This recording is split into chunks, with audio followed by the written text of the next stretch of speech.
Thanks. It's a we're fired up to get started with conference play. We're done with non-conference and a lot of things that we got better at, but a lot of things we've got to continue to get better at. Um, got a lot of different people, some playing time this past weekend. Head out to Maryland and Rutgers Friday and Saturday, play those guys. So we're excited about that. Also, the news about the Sullivan Award that we just got, that two semifinalists or finalists, not exactly sure what they're called, but with Dana Redke and Sydney Hilly. So we're excited about that as well. Any questions now for Coach Sheffield? You can just speak. There's not a ton of people on here. So go ahead, Dennis. Yeah, Kelly, I know it's early in the week and you dive into opponents more as the week goes on, but yeah, Maryland, the 12-0 kind of jumps out at you. Yeah. What else do you know about them? And as soon as I think you guys, the coaches picked them to finish last this year. Well, it's we're just about ready to get started on our opponents.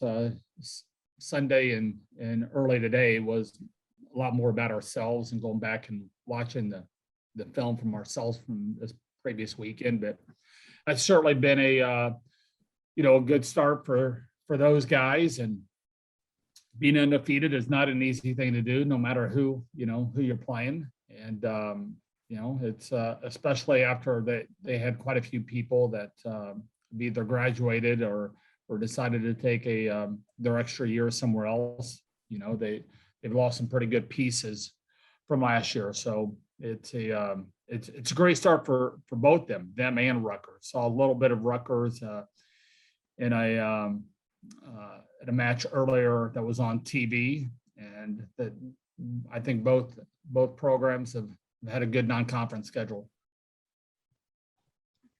You made a few lineup adjustments the other day. One, obviously, you had to make, but you're taking a look at a couple different things as you studied that. I guess the libero DS thing with Gio and Barnes, and the outside with different people getting a shot on each night. Any clarity? Yeah, one of the things that we've got some depth this year, and unfortunately, we're having to use a little bit in the middle due to injury.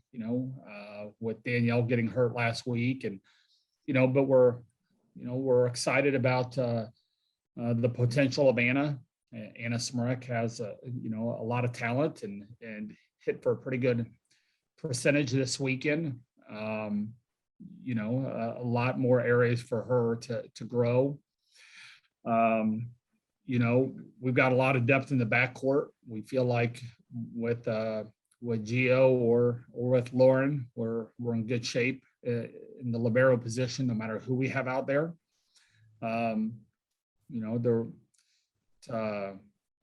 the outsides, we feel like we've got 4 left sides, and we're utilizing all of them with Grace and Jade and Yulia and Lauren, Jardine, all 4 of them. And so all of them got some, we've kind of moved them around the past 3 matches. It's that to me, that's a good part of what the non-conference allows you to do. Test yourselves against good teams, but also putting people in some different scenarios and see how they are in matches. And all of them have had their moments. Dana has done so much here, and that's recognized in so many of the awards, and the thing today adding to that.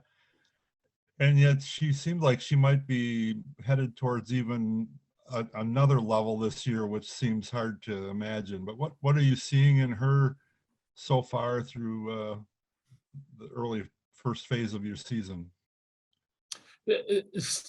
She's been great. The connection with her and Sydney have been great. I think one of the things is, Dana's shoulder has given her a little bit of issue the past year and a half or so. And I think that thing is, I think it's fresh right now. She's, she's hitting as hard as she ever has. She's moving well, just, athletically, she just looks a lot even better than what she has. And that's not a knock on what she's done in the past. She's just taken up another notch, and it's playing really clean, and just I don't think she's ever played better than what she is right now.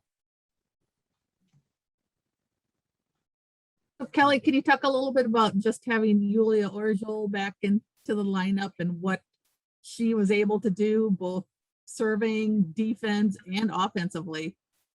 Yeah, it's she impacts a match in a lot of different ways. She's one of our better passers, and offensively, she's got a lot of shots in her. She can put the ball, after one of the things we talk about is after 4 or 5 swings, you ought to have a feel for how an opponent's going to defend you and play accordingly. And some people, once they see how a team defends them, if they're taking away their best swing, they're in trouble. Yulia does a really good job of, she can work the ball in different areas of the court, and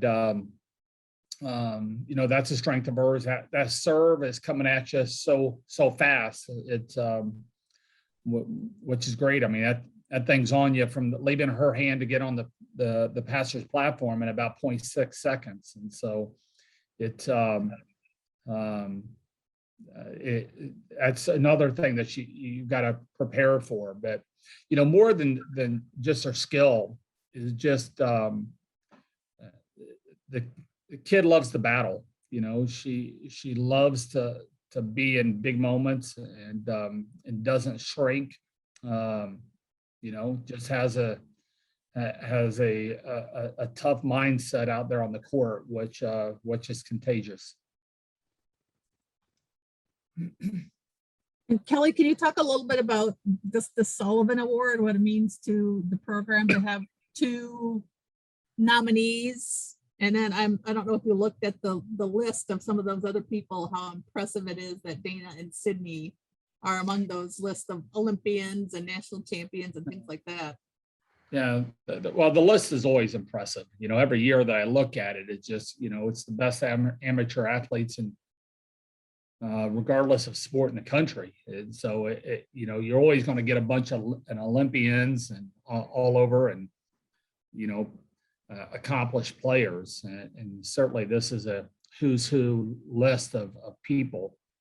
But to have 2 people from your own program, I think there's like 32 people that are nominated. To have 2 of them, 4 volleyball players, I think, and 2 of them be a part of this program. That's really cool, and hopefully, all the Badger fans in all sports will get on there and vote for them. Voting's a big part of it. It's certainly not all of it, but it's a part of it, and they can vote every day.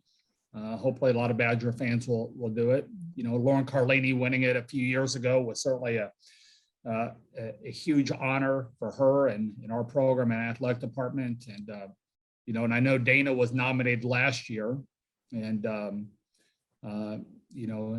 to be nominated again for her and first time for Sid is something special.